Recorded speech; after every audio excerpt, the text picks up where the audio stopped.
Hey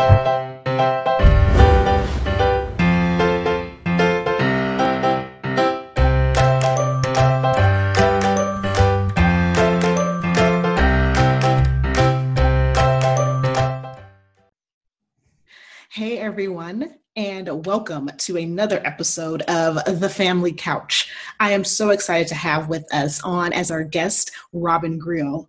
And Robin is someone who I have been following for quite a while and came into his work through his book, Parenting for a Peaceful World. And so today we'll be talking a little bit about adolescence and how important it is for all humans to go through this process. I know parents are like, what?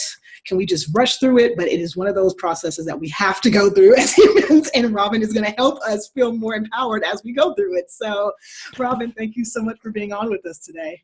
It's a real pleasure. Good to meet you. Good to be with you, Mercedes. Awesome. So, Robin, before we jump into the interview, can you give us a little overview about who you are and what you do?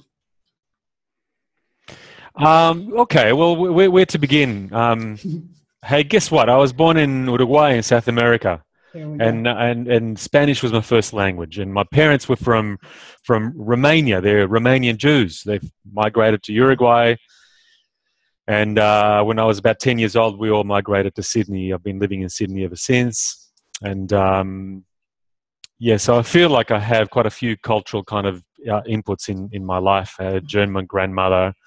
I married a German woman who grew up in Boston, Massachusetts. Wow. just outside Boston. And gosh, there's people from all over the world in my extended family. Somebody from West Africa, somebody from Pakistan and Malaysia. And I think somehow that's influenced my work as a psychologist, which is, if you talk about my work identity, that's what I do. I'm primarily a psychologist, also a musician on the side. I play with a band on the weekends from time to time. Nice. Keeps me sane. Yeah. Yeah. But one of my greatest interests in psychology is, I guess, how our childhood experiences can be so very, very powerful in the way that we adapt to the love and to the pain of childhood, and the complexity, the multiplicity of our adaptive strategies become the way that we behave, the way that we see the world. And there's very much a cultural aspect in that. One of the things that happened for me, I guess, by having way too many cultures in my background, I did always feel like I don't belong anywhere, which was painful. You know, I don't get to be a Jew. I don't get to be a Romanian. I don't get to be a Uruguayan. I don't get to be an Australian. Not all the way for any of those things. Right. But increasingly as I get older, I feel like, well, that's sad in one way, but also very exciting in another way, in terms of a kind of a comfortableness with the migratory nature of humanity, and the kind of the cultural imprint that people from all over the world have had, you know, and how on the surface we seem so different, and yet we're so very alike. So having been a psychologist for about 25 years in private practice, always hearing stories from people, you know, it always goes back to childhood and adolescence and how impactful that has been, how much we relate to the world through the lens of those experiences. And that can change and heal, but it's a slow process, right? Yes. So, wonderful, isn't it? I lost track of what I was going to say, Mercedes. But I think I like where you were at, though. Cool. No, I'm back. All right. I fell into doing a lot of research and a lot of writing about childhood development. And then I became a parenting writer, and then I started to do a lot of parenting workshops. And you might be familiar with my two books, Parenting for a Peaceful World, Heart-to-Heart Parenting. I started getting invitations to travel around Australia and speak to parent groups. and health professionals, and then around the world as well. Yes. And speaking with migrant communities in Australia, sometimes through an interpreter. Also in Indonesia through an interpreter, and then around the world. Nothing has given me a more palpable and concrete experience of how alike we are. You know, we meet each other in bits. First comes the face, then comes the culture and the individuality, and we're magnificently so diverse. Right. And it's kind of like the diversity of the waves on the top of the ocean. Yes. Every wave is unique like a fingerprint. You go down to the floor of the ocean and there's this infinite quiet where all of the water is one. And we kind of like that. When I'm having parenting conversations with people, suddenly everyone is the same around the world. Yeah. The struggle is real worldwide. They're at the core, I'll put it that way, that at the core, the themes are so shared. Everybody is absolutely striving to give to their child more than what they had. Everybody feels pain for their child almost more than if it was our own pain. Yes. Everybody goes a bit crazy with their children at home. Everybody is, losing sleep with their babies, sleep deprived. Everybody is, embattled with the tantrums of the toddler. And freaked out about the behavior of the adolescents who are, tackling danger, as if they're invulnerable, and frightening the hell out of us, the parents, right? Yes, definitely. And it's kind of like that's a universal language. I just feel so much closer to humanity. I don't care what you're wearing on your head or on your feet or what song you sing. I know you and you know me through that parenting kind of shared experience. Yeah. I love it. And you know what I noticed as you were talking about your own development, you kind of began to kind of talk about what happens for adolescents, right? That they are kind of pulling from all these different pieces of their identity, whether it be cultural or their sexual development or, their cognitive or academic development or what's going on societally. They're kind of trying to figure out who they are to kind of parallel to what you were talking about with your own cultural identity, trying to figure out where do you fit. That's kind of the nature of adolescence, isn't it? Trying to figure out where do you fit. Yeah, very much. There are some very specific dramas going on in the adolescent period. I haven't written much about adolescence, one article, and my daughter is 19 years old now, and all of the issues are here. Yeah. And through that, and it's not easy. It's very exciting and magnificent and incredibly difficult, incredibly confronting and sometimes very scary. And, as a dad, I feel like this is the biggest lesson, the most complicated, confronting, difficult school that I've ever been to, right? The biggest issues are here for me right now. Yes. And it's forcing me to face unhealed things from my own adolescence that feels so long ago, and yet now it's right in my face. Right. And because this, I've had to, well, not had to, but I have wanted to just study and learn as much as I can about adolescence.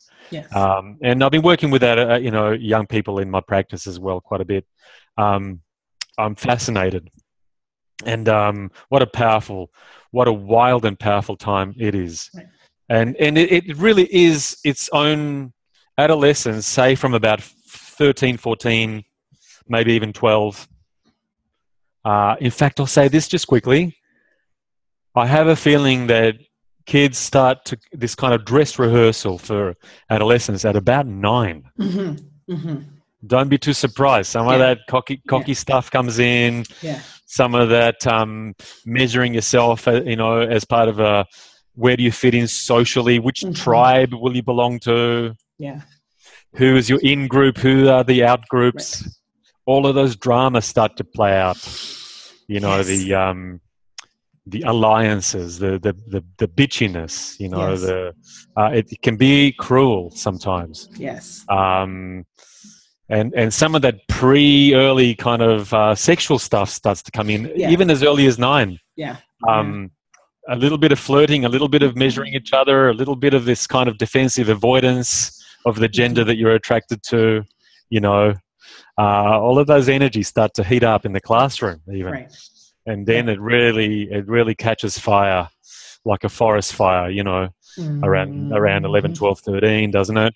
Yes. And until, you know, things don't really start to...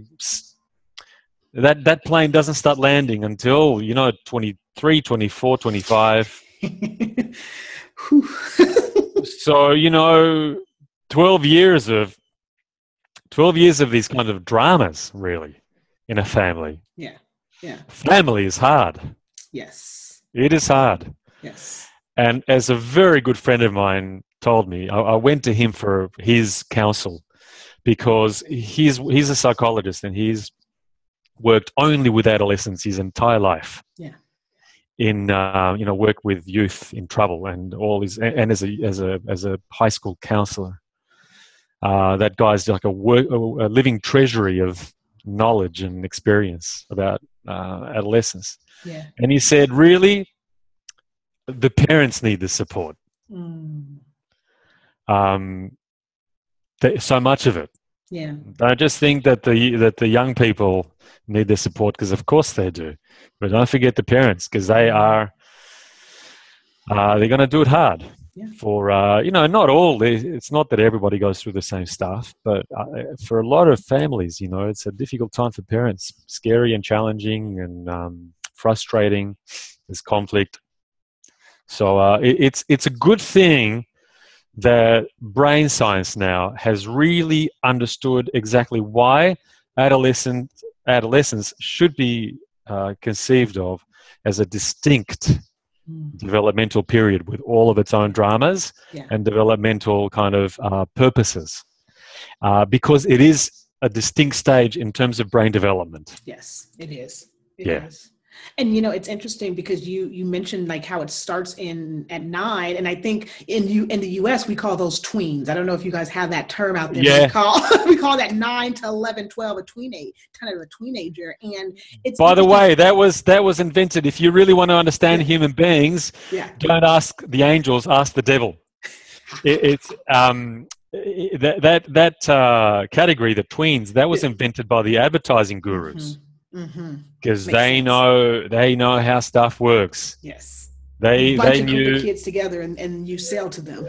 And they know that they have their own very peculiar and specific needs. Yes. They knew how tweens work before all the good people knew how tweens work, right? So that's an advertising term, but it has its validity. It does. Right? It Absolutely, does. It does. And, you know, outside of the biological stuff that I think happens, like you mentioned, kind of that burgeoning sexuality, that understanding of kind of getting into the drama around that age, I think it's interesting to talk about kind of what you were mentioning about this idea that when it comes to this part, it's its own kind of developmental process of social and emotional development. So can you talk to us about what you mean by that, like that social and emotional development?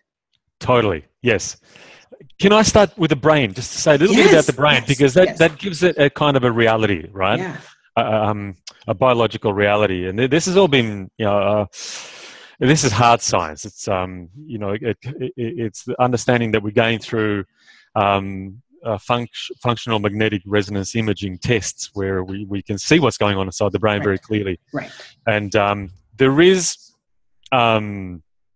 you know, in my first 2 books, I actually wrote about the critical early years of development when the brain is growing at the most rapid rate and taking notes from the social environment and growing adaptively according to the environment that we have around us. That brain growth really slows down. We reach kind of a plateau where the brain settles, and the growth is quite slow. Right. From age about 6.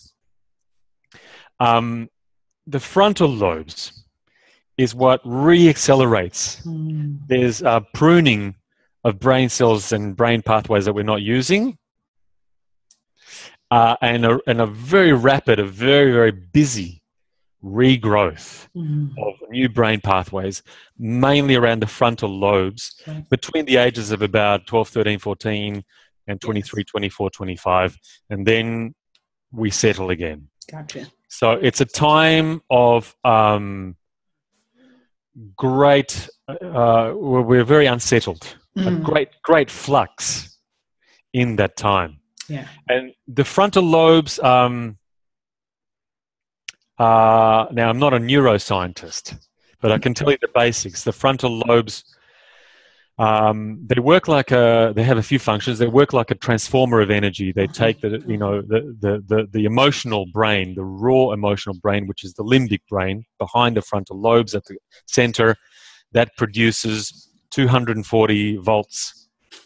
In the US, you have 120 volts. Yes, yes. It produces 120 volts of raw emotional power. Right. Right? That's where we are at our most wild. And that explains adolescence, I think. I think you just put adolescence in a nutshell there. because the frontal, yes, the frontal lobes are the transformer that transforms at 120 volts down to 12 volts. Yeah, yeah. You know, like say with your garden lights. Right. Right? And if your transformer isn't working, what happens to your garden lights? They blow. Right? Yes. So this transformer allows us to take the raw emotion and transmute it down to language so that we can hopefully speak our emotion to each other in a way that connects, in a way that is appropriate, in the way that you would have learned through nonviolent communication.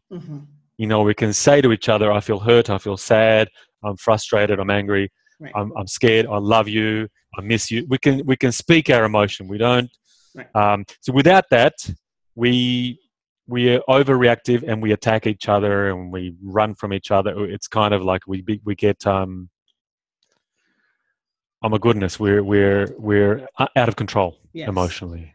Which is what I think a lot of parents feel when they're going through that piece with their kids. They feel like their kid is at that part that you just explained, that out of control. They're not able to say their feelings. They're just like, slamming doors and shutting down and kind of, like you mentioned earlier, kind of doing those risky behaviors because, and I've used your analogy there, that transformer maybe is overloaded, right? That frontal lobe might be overloaded for whatever reason. Because it's being rebuilt. It's being rebuilt, so it's no longer fully functional. There's a reversion back to almost the toddler tantrum behavior. Yes. Because there simply isn't enough biology to hold back the raw power of emotionality. So everything is massive. You know, there's the big kind of generalizations, the always and the never. You know, you never let me do what I want. Your mum, you're always blah, blah, blah, blah, blah. Yes. Slamming in the door. Yes. The other way is that teenagers will untie you like an old pair of shoelaces. Is to roll their eyes at you. Yes. You know, the whatever weapon. Yes. Whatever, mom. Whatever. You know. That one seems to work very well. That has kids have learned that one works very well, right? They're the most disempowering people living in your home, and So what is a parent to do? So here you go, you have this kid who you made it through the toddler years. Okay, you kind of get through that early childhood, school age years, and then all of a sudden it's like. This person blows up in your face. What do you do? Is there pre-stuff? Is there during stuff? Like, what do you do? What do you do to help kind of, reduce that load on their frontal cortex? I mean, their frontal lobes while they're trying to learn more and while that child is trying to kind of restructure their whole brain chemistry. Yeah, this is where elders are so important in the tribe. Yes, we can't do without elders in the tribe. Yes, parents, but more than parents. There's a point at which as parents, we become, in some degree, disqualified, where our voice is so old for our kids, and they know us so well. They've got our number, right?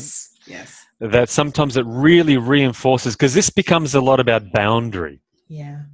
So that we need uncles, aunties, grandparents, surrogate uncles and aunties, surrogate grandparents, mentors, so that we just cannot do without a tribe. Yes. We are not going to do well without a tribe. Yes. You can be the best parent in the universe. You need more than you. Yes. Because your teenager, your adolescent will be, it's as if they've lost that container, the self-container, for a few years. So they are really dependent on a social container. Oh. Okay? Yes. And then as that frontal lobe grows and develops, it is taking notes again.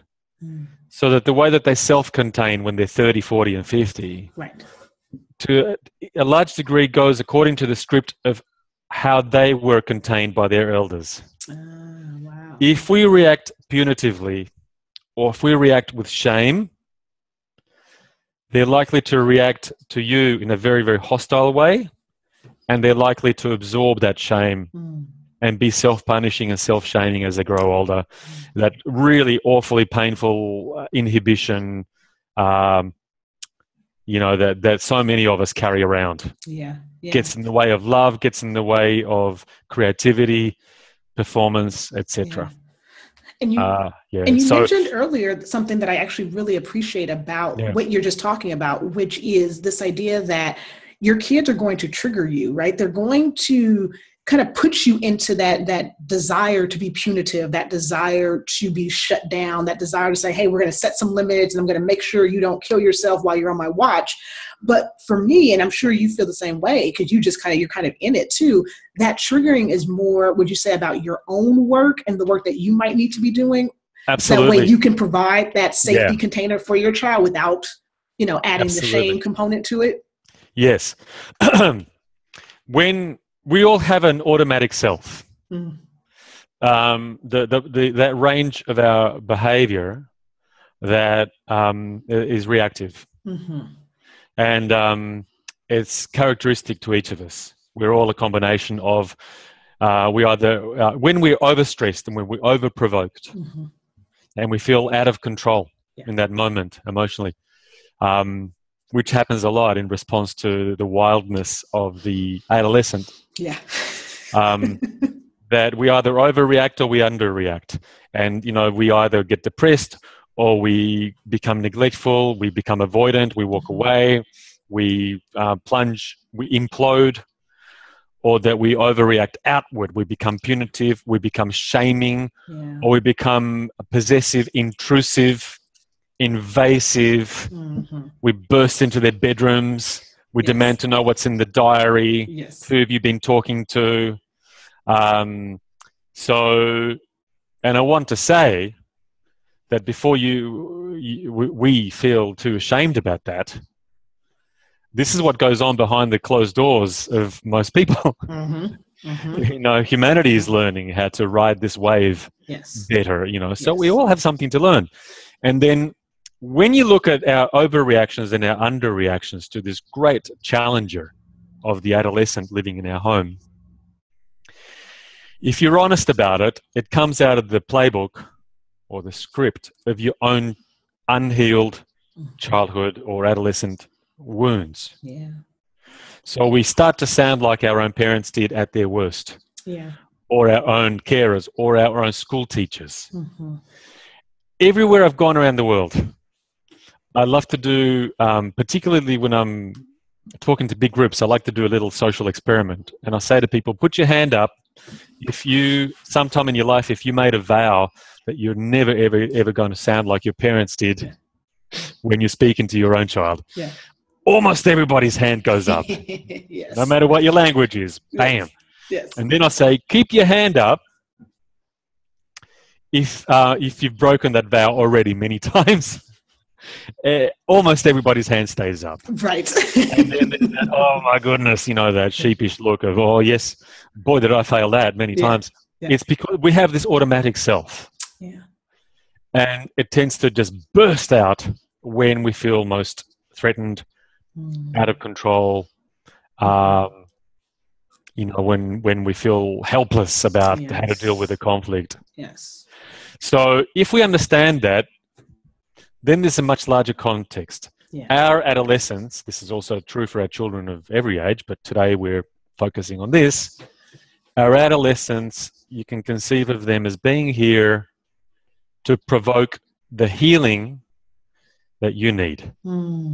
Because there's something about their behavior that manages to find that exact spot between your ribs where you're the exact surgically, they're like smart bombs. They find that spot that you are most wounded, most unhealed, most overreactive or underreactive, and that most of your automatic stuff comes forth. It's a sign. So it's not just what to do for our kids. We need to take that inward, take it home, and work with the own inner adolescent that wants to be, something in us wants to be healed. Yes. And that's one of the first things that both me and my partner, my wife, did when we started going in our family with all the adolescent kind of issues. Sometimes when we were like losing sleep at night, we supported ourselves, I guess, by going back into having some counseling and some therapy, working with our adolescent stuff that was coming up for us. My stuff with my dad that was really full of conflict and et cetera, et cetera. That is so helpful, so very, very helpful, because the more that you do that healing work for you, the more that you're able to find in a natural and organic way that eye of the hurricane, that place inside yourself where you can remain very, very grounded, even in the face of a strong headwind. Where you start to disentangle and separate out from when your child is in their adolescent histrionics. That you don't start having a tantrum to their tantrum. We blame them. It's not them. It's us. They can have the biggest tantrum in the world, but if we have a tantrum with them, it's because we had our own tantrum to their tantrum. We got swept away. And that's because we just simply need to,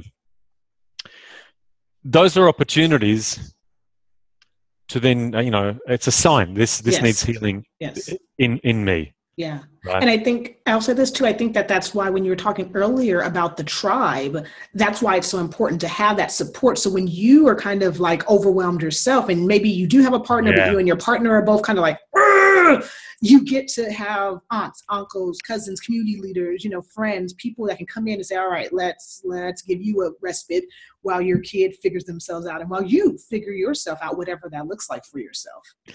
Absolutely. And the advantage that uncles, aunties, grandparents, mentors, friends, elders in our tribe, the advantage that they have over us as parents is that they are less involved, less engaged, less invested.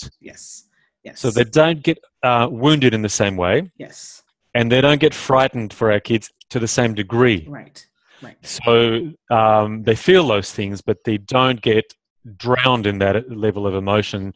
So they can manage to say even the same things that we would say, but with a different voice, right? The quality of our voice, the emotional charge in our voice is probably the main factor that makes the difference. You can say, oh, don't do that. And our young people might listen. You can say, don't do that. Whole nother you're gonna get this, right? You're gonna get the finger, because they tend to be very potent. One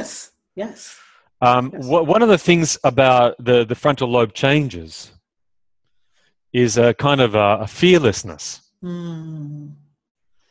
They are a majority, not all of them, but a majority of young adolescents. They are. Look, there's two other features that come with those brain changes. The first one I mentioned was uncontrolled emotion, difficulty containing passion. The other one is great difficulty seeing and understanding consequences long term. Yeah. Now, this is biological. We can say they're stupid. We can call them all kinds of things. We can shame them. Right. It's a biological thing. It needs is. to be understood. Right. I strongly recommend that book by Daniel Siegel Yes. called Brainstorm. I strongly recommend that before your child turns 11. Yes. It's an easy book to read, and it's just... I agree. Because it helps us. It doesn't change what happens. It helps us to be more at peace with what happens. Yeah. And then our voice is different. We don't come from a judgment place. Yeah. Our adolescents can smell judgment from 100 miles away, and you lose their collaboration. Yep, you do. You definitely do. They know that in your eyes. They know it in your eyes when you're, oh, what are you doing there, son? What do you mean you're going to do that? Oh, you've lost them. Yeah. They do. Whatever. Yes. And whatever, Dad. And it's funny though, because I feel like this is one of those topics that, again, we could talk about forever. I'm thinking about like 5 or 6 more questions, but I definitely do want to give you a space before we finish the interview to kind of talk a little bit about how people can connect with you and your resources and your articles, because I feel like you've given us so much that I know people will want to connect with what you do and kind of where they can find you, so to speak. Can I say, and I really appreciate that, Mercedes, can I say then, just a few, I'll make the bullet points for things that can be helpful for parents that I have found. The one thing I said is the inner child process. Do your own inner child work. That helps you to stand more firm. Okay, I like it. And for when you do need to set boundaries, and you will need to set lots of strong boundaries, and you need the support of other elders, that's number 2. There's more than that. In terms of the communication with our adolescents, you will probably never find somebody that more strongly requires you to learn how to make I statements, not you statements. That's not going to work for you with your very powerful young adolescent. Right. Adolescence is when you can see how biological the impulse to democracy is. Yes. Yes. We are biologically democratic. Yes. We are these people that we will not be told what to do by somebody that says, because I told you so, or because I'm older. Right. We do not put up with that. No. And that is biological. So we lose that power. We lose the power to be authoritarian. Yeah. Thank you for that. It's the wrong power to have. Yeah. Thank you, adolescents, for making us humble. Yes. Yes. You know, sometimes I don't like you. Sometimes you're crazy. Thank you for making us humble. The only thing that then works is for us to come back to our truth. Yes. The only chance that we have that they listen to us is when we center into what we're feeling, and when we're and speak with intentional vulnerability. Yes. Yes. By that I mean speak from the heart and make an I statement. You don't say you're crazy. You say your truth, which is, when I see you do that, I'm afraid. Yeah. Or when you speak to me that way, I feel hurt or offended. Yes, definitely. You don't put your hands on your hips and say, don't you talk to me like that, because they're right now they're not afraid of anything. No. They have lost the healthy capacity for human fear. Right. So this is a training ground for our nonviolent communication. Yes. Yes. And it's them who is growing us up. They grow us up. Definitely. You're not wrong about that at all. Yeah. And that's a good thing. That's a good thing. It is. There's so much more. We need another 5 or 6 hours on this subject. 100% agree with that. Yeah. You're not wrong at all. But you asked me where people can find me. Yes. Funny thing, actually, Mercedes, really today the question is, where do you hide? Because we're all on the net. Yes. Yes. There's my website where you can read some of my articles. And I'll tell you my website. It's ouremotionalhealth.com. Nice. and that has hyphens. So it's our-emotional-health.com. Nice. And you can see the seminars I run, and you can click into my 2 books and find some of my articles. I also have a blog. I love to write periodically about global planetary affairs as that relates to the way that we do childhood around the world. Right. So there's all kinds of short little pieces of news and ideas in there. That's called the same as my second book, Heart to Heart Parenting, all one word, hearttoheartparenting.org. This time it's .org. Nice. And there are so many websites that have taken my articles now that I don't even know where they all are, but they're everywhere. Yeah. You can easily just Google my name, Robin, Robin, Grille, Grille. Nice. And you can find all kinds of things. And here I am in Sydney. I love to travel and run my parenting workshops and meeting people like you. And I actually came to Los Angeles some years ago, about 3 years ago, and I did some of my parenting workshops for the for all of the eco-parenting community, especially for the Latino community there. It was wonderful. It was the first time I did my workshops in Spanish, in my kind of broken childhood Spanish. That absolutely filled my heart to be with that community. And you guys do fantastic work there. Ruth Beagle-Hole is an absolute gift. She's my heart. I love her. So big person. So for those of you who were listening, please don't fret if you didn't get any of those links while you were listening. They will all be in the show notes under the episode, so you can connect with Robin at all of those different places. And like he said, yes, his articles are everywhere. So I totally encourage you to look him up and learn more about his work and some of the things and his insights and his wisdom. So Robin, thank you so much for being on with us today. And thank you so much for sharing so much of your wisdom and insight into the adolescent process. I think, I do want to finish on a positive note that, growth is slow, but it really does happen. It does. And then on the other side of that passion with adolescence, that passion is absolutely magnificent. Agreed. It's difficult, but magnificent. And when that passion is channeled with good mentorship into a vocational direction. Yes. The most important thing that we can ask a teenager is, what do you love to do? Is it your skateboard? Is it science? Is it your art? Is it your music? Is it, your sport, whatever it is? Right. Your passion. Yes. When they help to channel that force into vocation, they're extraordinary. Yes. Extraordinary. There's nothing that can stop them. I agree with you. It brings them peace and groundedness. So please remember this, and I've given this a name. It's called vocation. I call it vocational healing. Yeah. I love this, and I feel like it's such an important thing that so much of the acting out behavior disappears for teenagers when they know what they love and they're given opportunities to pursue it and to hone their skill. They feel so good about themselves. Agreed. Totally agree. Oh my God, that makes a difference. Okay? Yes, it does. It does. Yeah. So that we feel powerless sometimes, but we really, really absolutely are not, especially when we think of ourselves as community, not just mum and dad. Yes. Tribe, community. That's it. I love it. Thank you so much. My pleasure. Great to meet you, Mercedes. See ya. Anytime. Bye-bye.